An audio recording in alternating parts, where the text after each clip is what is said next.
યોગાંજલિ કેળવણી મંડળ દ્વારા સિદ્ધપુરની પીએમશ્રી કુમાર શાળા નંગ 4માં વોકેશનલ તાલીમ સેન્ટરનો શુભારંભ. યોગાંજલિ કેળવણી મંડળ, સિદ્ધપુર, ગણેશપુરા દ્વારા બિંદુ સરોવરમાં આવેલ કુમાર શાળા નંગ 4માં ધોરણ 7 અને 8માં અભ્યાસ કરતી દીકરીઓ માટે શિવણનો વોકેશનલ તાલીમ વર્ગનું ઉદ્ઘાટન કરવામાં આવ્યું. આ વર્ગનો હેતુ દીકરીઓને શૈક્ષણિક અભ્યાસ સાથે જીવનોપયોગી કૌશલ્ય પ્રદાન કરવાનો છે. આજના સમયમાં શિક્ષણ સાથે કૌશલ્ય વિકાસનું મહત્વ વધતું જાય છે. શિવણ જેવી કળા શીખવાથી દીકરીઓ ભવિષ્યમાં આત્મનિર્ભર બની શકે છે અને સ્વરોજગારીના અવસર મેળવી શકે છે.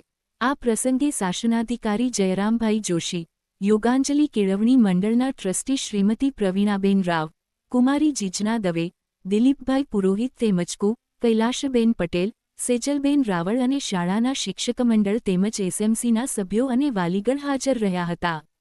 સંસ્થાના સેક્રેટરી જીજનાબેન દવેએ જણાવ્યું કે યોગાંજલિ કેળવણી મંડળ મહિલાઓ અને કિશોરીઓના કૌશલ્ય વિકાસ માટે સતત કાર્યરત છે.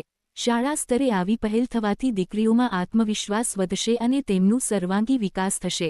આ કાર્યક્રમ દ્વારા દીકરીઓની શાળામાં નિયમિત હાજરી તેમજ ડ્રોપ આઉટ રેશિયો પણ ઘટાડવાનો પણ હેતુ છે.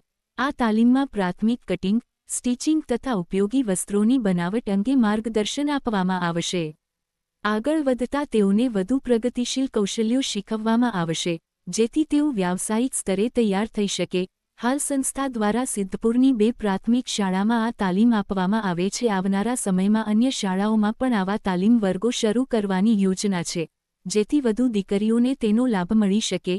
સંસ્થા દ્વારા અત્યાર સુધીમાં 35,000મી પણ વધુ મહિલાઓ અને કિશોરીઓને તાલીમ આપી સ્વનિર્ભર કરવામાં આવી છે. પ્રવીણ દરજી, ડીપી ન્યૂઝ ચેનલ, પાટણ.